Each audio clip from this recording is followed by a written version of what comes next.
법당보살님이 그 이야기를 딱 듣는 순간 눈가에 눈물이 고이면서 눈물이 주르륵 흐르더랍니다.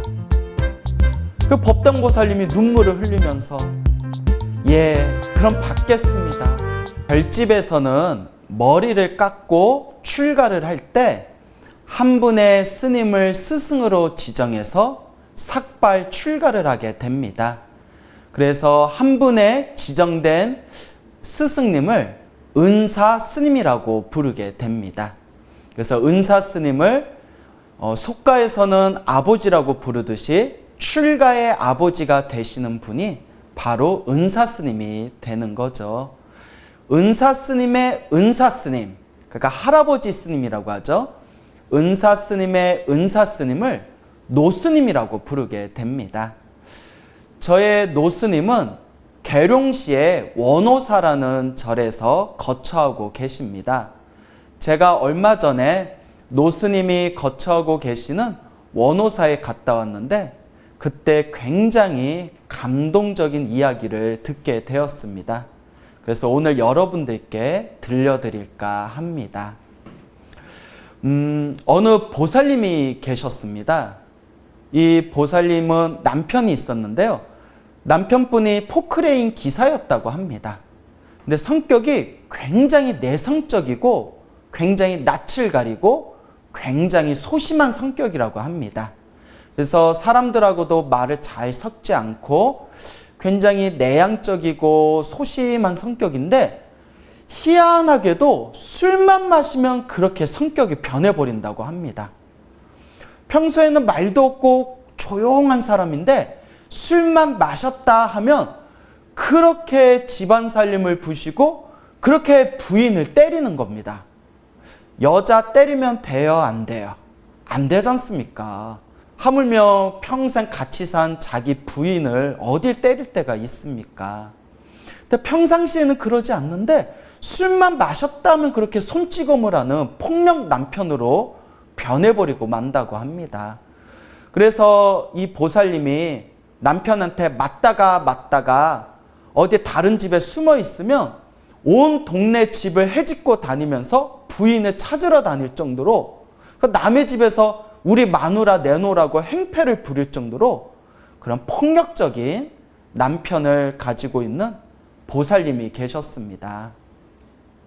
이 거사님이 포크레인 기사지만 평소에 일을 나가지도 않고 그리고 항상 술 마시고 나태한 생활을 하다 보니까 집안의 살림을 꾸리기가 너무나 힘든 겁니다. 그래서 부인되는 이 보살님이 밖에 나가서 힘든 일을 하면서 한 달에 한 120만 원 정도를 벌어온답니다.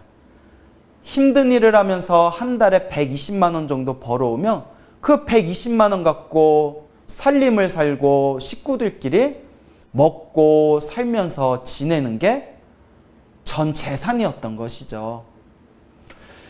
그렇게 몇 년 전이었습니다. 하루는 사찰에서 부처님 모시는 법당을 짓고자 불사를 시작하게 되었습니다. 그래서 권선을 하고 모연을 해서 법당 불사 보시금을 받게 되었는데 이 매맞던 보살님이 어느 날 사찰에 찾아오셨습니다. 그래서 법당을 담당하고 있는 법당 보살님한테 이거 법당 짓는데 좋은 곳에 사용해 주세요. 부처님께 공양 올리겠습니다 하고 봉투를 이렇게 내밀더랍니다. 그래서 그 봉투를 이렇게 받아서 보니까 200만 원이 들어있더랍니다. 법당보살님이 깜짝 놀래가지고 아니 어디서 이런 큰 돈을 가져왔냐고. 보살님, 우리가 보살님 살림을 아는데 어디서 이렇게 큰 돈을 모아가지고 가져왔냐. 보살님이 한 달에 120만 원 갖고 그거 쪼개가면서 살림을 살고 얼마 되지도 않는 돈 차곡차곡 모아서 이 돈을 만들었을 텐데 이 큰 돈을 가져와서 법당 불사에 쓰겠다고 하니 우리는 도저히 받을 수가 없다. 우리가 보살님 살림을 다 아는데 이 큰 돈을 어떻게 받을 수 있냐. 보살님 기도비로 10만 원만 받을 테니까 나머지 190만 원은 가져가세요. 저희가 마음으로 받은 걸로 하겠습니다 라고 법당보살님이 이렇게 간곡하게 거절을 하셨답니다. 그러니까 이 매맞던 보살님이 안 됩니다. 안 됩니다, 보살님. 이거 꼭 받아주셔야 됩니다. 꼭 받아주세요 라고 청을 하더래요. 그 법당보살님이 매맞는 보살님한테 아니 왜 그렇게까지 하시려고 그래요? 라고 물어보니까 요 매맞고 지내는 요 보살님 하시는 말씀이 너무나 놀라운 거예요. 뭐라고 하냐 하면 보살님 제가 소원이 있습니다. 제 소원이 다음 생에는 좋은 남편 만나는 게 제 소원입니다. 제가 얼마나 전생에 복을 안 짓고 얼마나 박복하게 살았으면 이번 생에 저런 남편을 만나가지고 제가 이렇게 힘들고 괴롭게 사는 것이겠습니까? 제가 이번 생에는 조금이라도 복을 지어서 다음 생에는 좋은 남편 만나서 행복하게 살고 싶습니다. 제가 복 지으려고 하는 거니까 부디 받아주십시오 라고 그 매맞던 보살님이 이야기를 하더랍니다. 법당보살님이 그 이야기를 딱 듣는 순간 눈가에 눈물이 고이면서 눈물이 주르륵 흐르더랍니다. 그 법당보살님이 눈물을 흘리면서 예, 그럼 받겠습니다. 이거 잘 받아가지고 부처님께 공양 잘 올리겠습니다, 보살님. 그리고 그 매맞는 보살님이 보시한 그 시주금을 받아서 법당 불사에 잘 공양을 올렸다고 합니다. 그렇게 2, 3년 정도가 지나고 난 뒤에 놀라운 소식이 전해졌습니다. 그 술만 마셨다 하면 부인을 때리던 그 남편분께서 술을 끊었답니다. 여러분, 보통 술을 많이 마셔서 알코올 중독 기운이 생기면 술 끊기 굉장히 어렵지 않습니까? 제가 인생을 살면서 가장 학창시절에 잘했다 생각되는 게 담배를 안 피운 거랑 술을 마시는 걸 안 배운 거, 이 두 가지를 정말 잘했다라는 생각이 듭니다. 왜냐하면 주변에서도 담배를 끊고 싶은데 담배 중독이 돼가지고 끊지 못하고 고생하시는 분들을 여럿 봤거든요. 근데 이 알코올 중독도 얼마나 무섭습니까? 근데 그 남편 되시는 분께서 갑자기 술을 딱 끊었답니다. 술을 끊고 나니까 술만 마셨다 하면 부인을 때리던 버릇도 사라지게 된 거죠. 그리고 이 남편분께서 마음을 잡고 어디 회사에 들어가가지고 건설회사에서 포크레인 기술로 기사 생활을 하면서 한 달에 몇백만 원씩 따박따박 월급을 가져오더랍니다. 주변의 사람들이 이 모습을 보고 어쩐 사람이 저렇게 변할 수가 있냐? 어쩐 사람이 저렇게 변할 수가 있지? 참 신기한 일이다 라고 주변 사람들이 다들 놀라워하더랍니다. 이 소식을 듣고 원호사에 계신 스님도 법당보살님도 다들 놀라면서 잘됐다 잘됐다 그래도 참 잘된 일이다 라고 다들 흐뭇해했다고 합니다. 정말 놀라운 일이 아닐 수가 없습니다. 제가 불현듯 예전에 보았던 감동적인 이야기가 하나 또 떠오릅니다. 우리나라의 고려 말 시대, 우리나라 고려 말에 중국에 몽산덕이라는 큰 스님이 계셨습니다. 이 몽산덕이라는 큰 스님이 계셨는데 참선을 하셔가지고 깨달음을 얻었다는 아주 위대하신 큰 스님이십니다. 이 몽산덕이 스님이 하루는 절에서 나와 출타하신 뒤에 다시 절에 들어가는 길이었다고 합니다. 거의 절에 다 들어올 때쯤에 길 중간에서 어느 남루해 보이는 할머니를 마주치게 됩니다. 이 굉장히 가난해 보이는 이 할머니께서 몽상덕이 스님이 다가오는 걸 딱 보고는 스님 말씀 좀 여쭙겠습니다. 혹시 스님께서 몽상 덕이 스님이십니까? 스님이 혹시 덕이 스님 맞으십니까? 라고 질문을 하더랍니다. 그래서 몽상 덕이 스님께서 예, 제가 맞습니다. 왜 그러시죠, 할머니? 라고 하니까 할머니가 묵직해 보이는 보따리를 스님에게 이렇게 주더랍니다. 스님, 이것 좀 받으세요. 그래서 몽상 덕이 스님이 이게 뭡니까? 하고 묵직한 보따리를 이렇게 받아서 보따리를 이렇게 살펴보니까 굉장히 큰 돈이더랍니다. 스님이 깜짝 놀라가지고 아니 이렇게 큰 돈을 왜 갑자기 저한테 주십니까? 라고 하니까 이 할머니께서 스님, 제가 스님께 복 짓고 싶어서 보시하는 겁니다. 라고 말씀을 하더랍니다. 그 몽상 덕이 스님이 아니 할머니 왜 갑자기 이걸 저한테 주시는 건데요? 무슨 사정이 있습니까? 라고 질문을 하니까 이 할머니가 하시는 말씀이 제가 어려서 아주 가난한 집안에 태어나서 평생을 고생을 하면서 살아왔습니다. 하는 일마다 되는 일이 없어서 나중에는 부잣집을 돌아다니면서 구걸을 하면서 살았습니다. 근데 구걸을 할 때마다 수많은 사람들한테 무시당하고 치욕을 당하고 손가락질을 당하면서 너무나 제가 창피하고 부끄러웠습니다.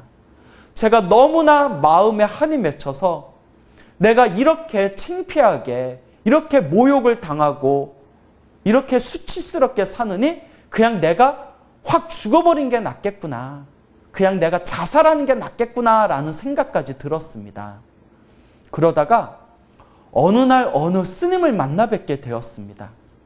그 스님께 하소연을 했더니 스님이 하시는 말씀이 보살님, 이번 생의 행복도 불행도 다 자기가 지은 업입니다. 보살님이 이번 생에 이렇게 힘들고 괴롭고 사람들한테 무시당하면서 사는 것은 전생에 복을 짓지 않고 박복하게 살았기 때문입니다. 이것도 보살님의 업보고 이것도 보살님의 빚인 것입니다. 자살한다고 끝날 게 아닙니다. 이 빚을 잘 닦아야 되지 않겠습니까? 보살님, 마음을 잘 다스리셔서 부디 남은 생애 동안 복을 많이 지으시기 바랍니다. 라는 어느 스님의 법문을 듣게 되었습니다.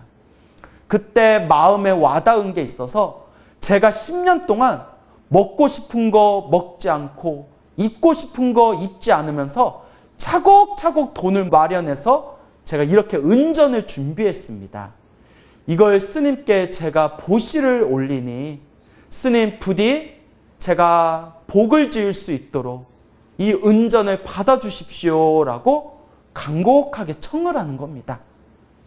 스님이 깜짝 놀래가지고 할머니 보살님은 소원이 무엇입니까? 라고 물어보니까 요 할머니가 하시는 말씀이 스님, 저의 소원이 있다면 제가 죽으면 아미타 부처님이 계시는 극락세계에 태어나는 것이 저의 소원입니다.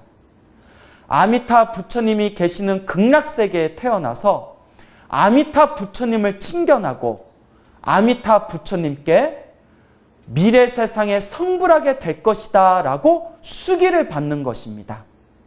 미래 세상에 성불하게 될 것이다 라고 수기를 받으면 다시 이 중생들이 살고 있는 사바세계에 내려와서 널리 중생을 제도하는 게 제 소원입니다 라고 말씀을 하는 겁니다.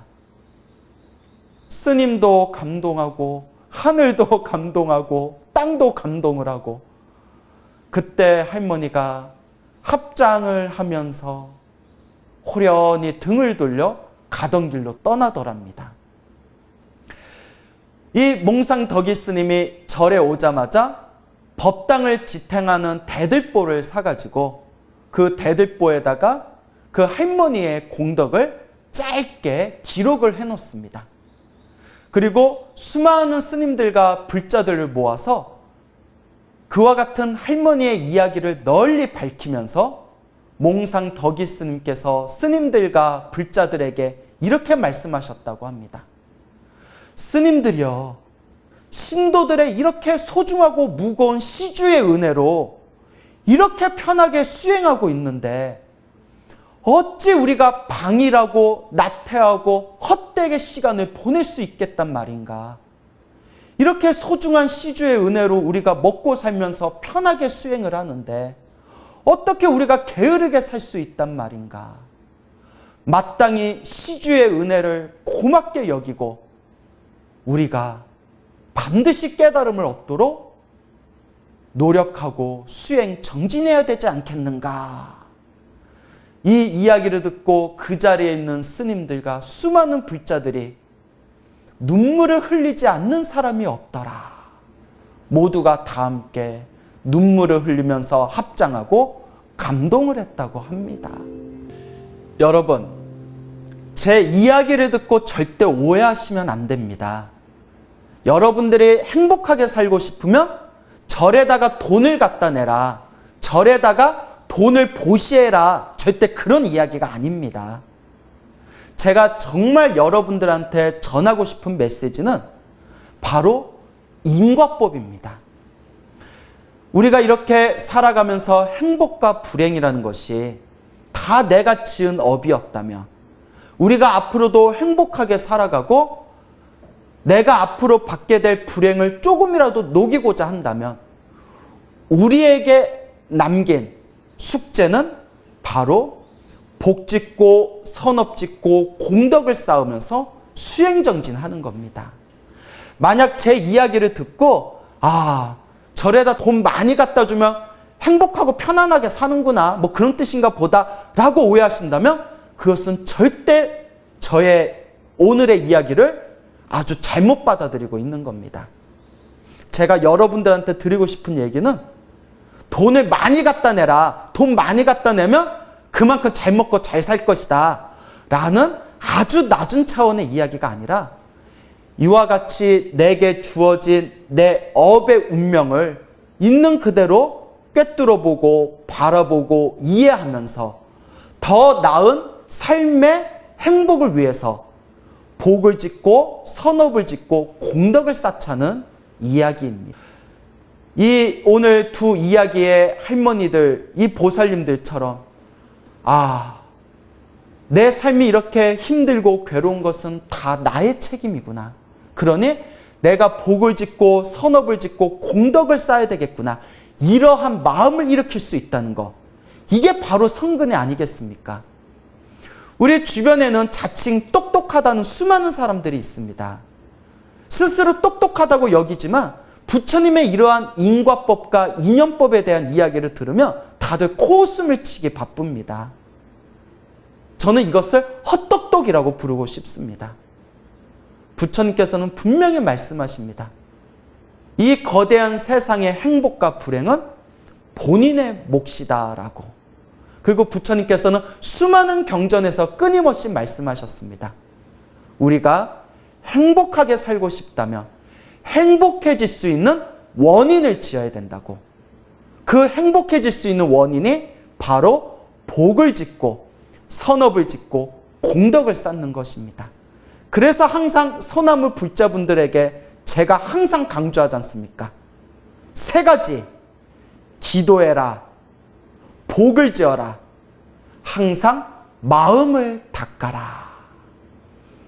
좋은 일이 일어나든 나쁜 일이 일어나든 그 모든 것이 나의 숙제라는 것을 명심하시고 끊임없이 닦아나갈 뿐입니다. 항상 기도하면서 마지막에는 꼭 모든 중생의 행복과 성부를 위해서 발언해 주시기 바랍니다. 우리 가족 잘 되게 해주세요. 내 자식 새끼 잘 되게 해주세요. 내 남편 잘 되게 해주세요. 우리 집 장사 잘 되게 해주세요. 이렇게 내 거, 내 가족 이것만 발언하지 마시고 나와 내 가족과 내 것을 위해서 발언하더라도 마지막에는 꼭 반드시 기도의 마지막에는 합장하시고 마음으로, 지극한 마음으로 모든 중생이 행복하게 해주세요. 모든 중생이 성불하게 해주세요. 라는 거룩한 자비의 마음으로 기도를 마치시기 바랍니다. 반드시 닦은 만큼 여러분들의 행복을 창조해 나갈 수 있을 것입니다.